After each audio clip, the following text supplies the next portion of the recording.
Hello everybody, today I'm going to have a look at the new Pure Piano by E Instruments. A few days ago I did a comparison of this new professional grade piano for iOS against the offering by UVI, which is called Ravenscroft 275, and take a look at that video. It shows really how good both pianos are, but how they can be used in slightly different ways, and just that their general setups can have an impact on the sound that you're working with. In this video, I'm going to dive more deeply into the interface of Pure Piano itself and just demonstrate how it actually works and how you can get the best out of this piano. So we'll look at the interface, which is one of the cleanest interfaces I've seen on an app. But what we've got on the main screen, we've got what is called the Morph Pad, which we'll have a look at shortly. But essentially, this is where you can move between your presets in a very fluid sort of way. So rather than presets being discrete things, you can merge between them and get a bit of the characteristics from each of the different presets. Let's have a look at the rest of the screen. So that's our presets Morph Pad tab. We can affect the effects. Within this we've got an equalizer, we've got a reverb, and we've got a delay. Now you'll see in each of these cases, control is locked and it says that it's controlled by the Morph Pad. So this gives you essentially fine granular detail over exactly how you want to control the sound of your piano. But if you want to make use of the morphing between the different piano presets, then this is all controlled by the Morph Pad itself rather than the individual moving the line within the equalizer. So the velocity response is essentially how the key that you press on the keyboard is interpreted by the software. With a piano, normally in a real acoustic piano, you push the key gently and lightly, you'll get a very soft sound. If you hit it really hard, you'll get a much brighter, sharp sound, and then everything in between. And this velocity response allows you to control that a little bit more from a software point of view. So you've got the low velocity, the shape of the curve, and high velocity. So your low velocity is gently hitting the key, the high velocity is pushing it really hard. So on this straight curve that we've got here,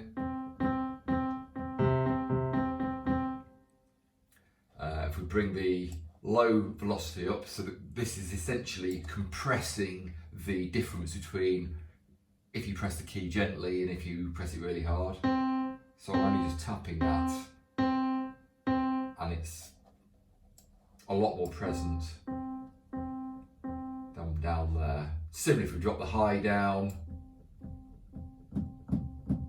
you don't get any sort of great gradation between pressing the key gently and pressing it really hard.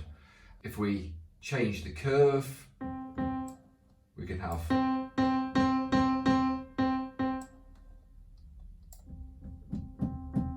essentially what's going on there is, rather than it being a linear impact of if you press the key gently, it's gentle, hit it hard, it's a harsh sound, and then a steady increase in between. That's just affecting those middle strikes as such. You can transpose if you want to play in a different key but you don't know all the keys. You can change. So I'm hitting C3 here, but we're working down the octave, and we get an octave down and an octave up, I would guess. There we go. So we'll leave that transposed to 0. Obviously change the tuning frequency. We've got a sustain pedal. We can wiggle around using the mouse, but as I'm using a piano, I've got pedals on the floor, so just touching the sustain pedal is affecting this switch. We've got a list of our presets which are spread across the Morph Pad. So yes, we've got 9 presets. We've got the main pure piano, cinematic, a detuned piano, bright, percussive, intimate, mellow, then a pad and a reverse. So these last 2 are more piano effects than actual piano sounds, but as we'll see shortly, with the Morph Pad you can essentially have a piano sound that works and then have some of these effects just filling out that sound a little bit further. Finally, on the left we've got our settings, then we've got the audio device, so that's just using the iOS audio on this. I've got no interface attached at the moment. We can change the buffer size, the smaller the buffer, the lower the latency, but then the more power you need to actually drive that. You can run the app in the background and MIDI inputs. So I've got the piano attached to my iRig MIDI 2. Right, let's get back to the Morph Pad. What you can see on this screen is this white cursor which tells you which preset that you're on. Now, you move that around either with your finger, I'm using a mouse here, and if we move it up north, we've got cinematic, we've got detuned to the top right, we've got bright to the mid right, percussive to the bottom right, intimate, bottom middle, mellow, bottom left, the pad, mid left, and reverse, top left. And as you can see, if I move my cursor around, each of the different presets are affected by a different amount. So obviously the bigger the circle that grows around them, the more that preset you're getting. So here we've got mostly mellow with a bit of intimate. If I bring it up a little bit, we've got a tiny bit of intimate, some mellow and a tiny bit of pad. If we move it more towards the middle, we can see the circle on the main pure piano getting bigger, but we've got some pad there. And moving up, we start getting reverse and cinematic in. So what we're going to do to begin with is we'll have a play through the presets as they are, and then we'll move the Morph Pad around and see what we get as a mixture. Pure piano, so.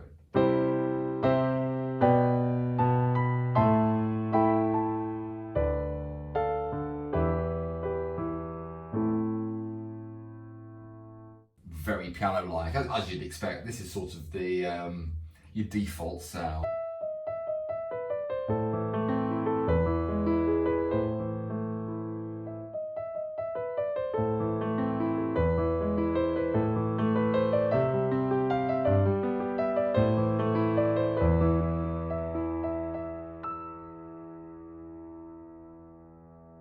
Right, so what happens if we move over to the bright piano?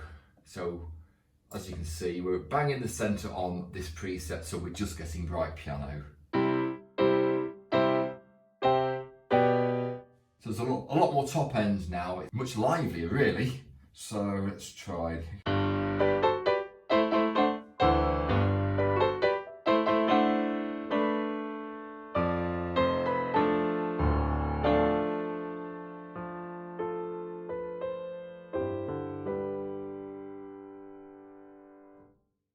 We go to the detuned piano.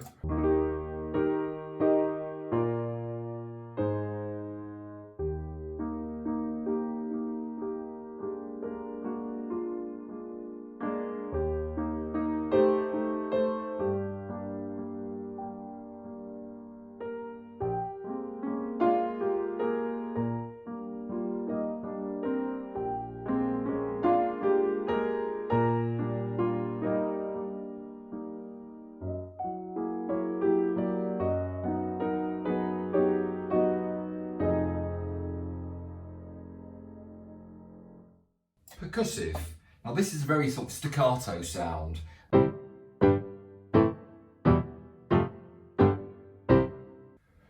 Now the intimate piano is much warmer sound.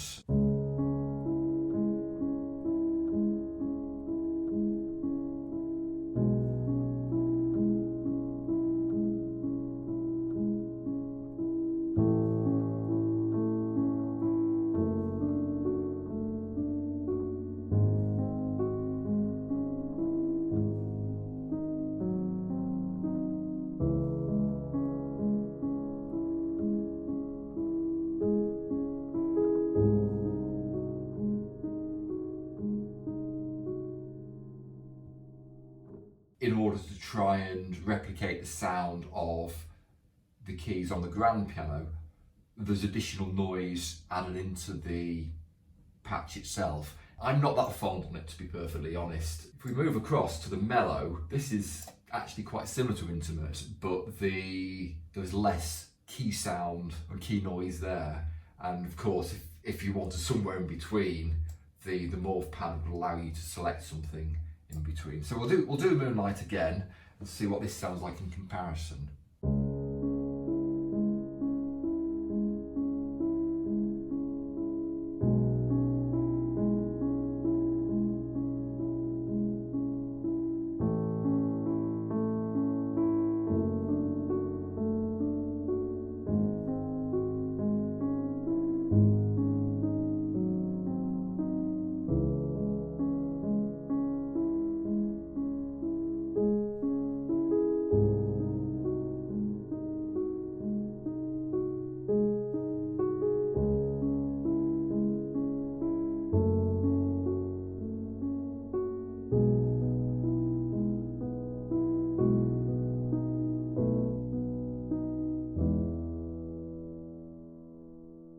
Moving on now, I think we'll go to the cinematic, which again is a fairly standard piano sound, but we're now starting to get a few more effects into the background.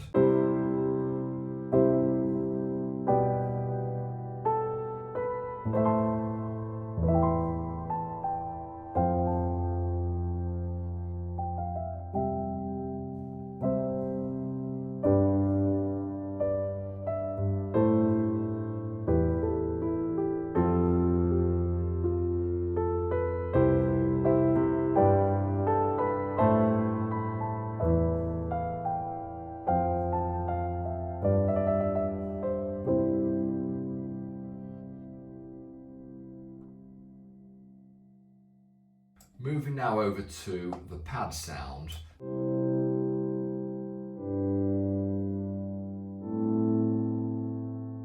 If you imagine removing the initial key press and recording the reverberation that's come from the room, that's sort of what you're getting with the pad.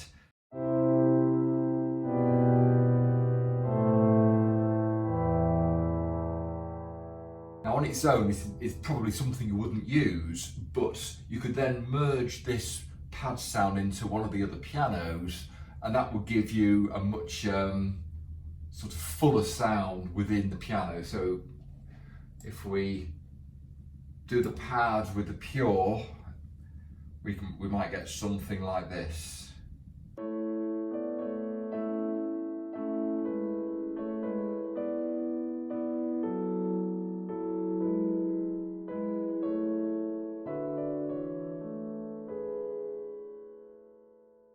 You know, you might think that's too much pad, so you could bring it further towards the pure piano, but we still got a little bit of pad in there.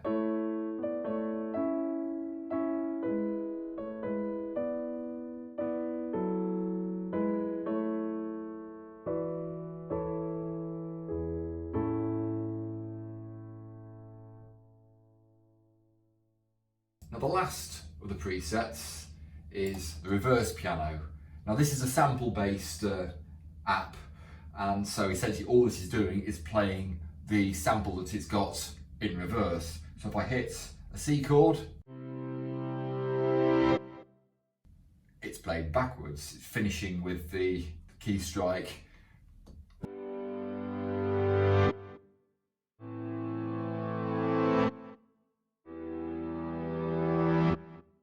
Again, on its own, it might not be something that you would consider using, but if you merge it into the piano, let's put it bang in the middle there. Let's go for that. So we've got a little bit of cinematic, we've got the reverse, we've actually got slightly bit of pad, we've got a small amount of the actual piano itself. So let's see.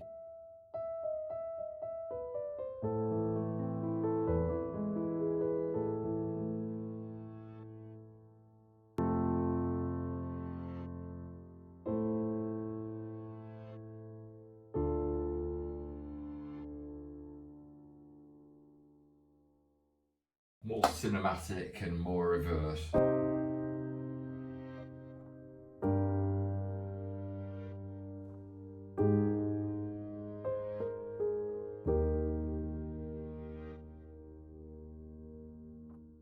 Let's go back to the pure piano and do a bit of blending with some of the other sounds.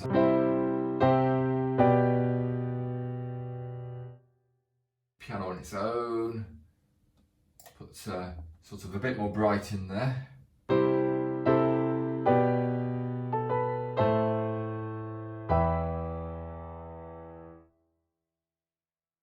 I think when I was doing the comparison with Ravenscroft, I generally found that pure gave a much sort of fuller sound, but at the expense of being not as bright as the grand piano in Ravenscroft. Now obviously by using the Morph Pad you can take the really sort of mellow, decent grand piano and increase that level of brightness. Obviously you might not want to go all the way to a very sort of shouty piano, but going part way you can set the exact level that you want, and that's really useful just to give a bit more character to the sound.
Probably enough of that so it doesn't go on too long. But again, hopefully you can see that the app is more than capable.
So hopefully that gives you a bit of an idea about the flexibility and the usage of Pure Piano.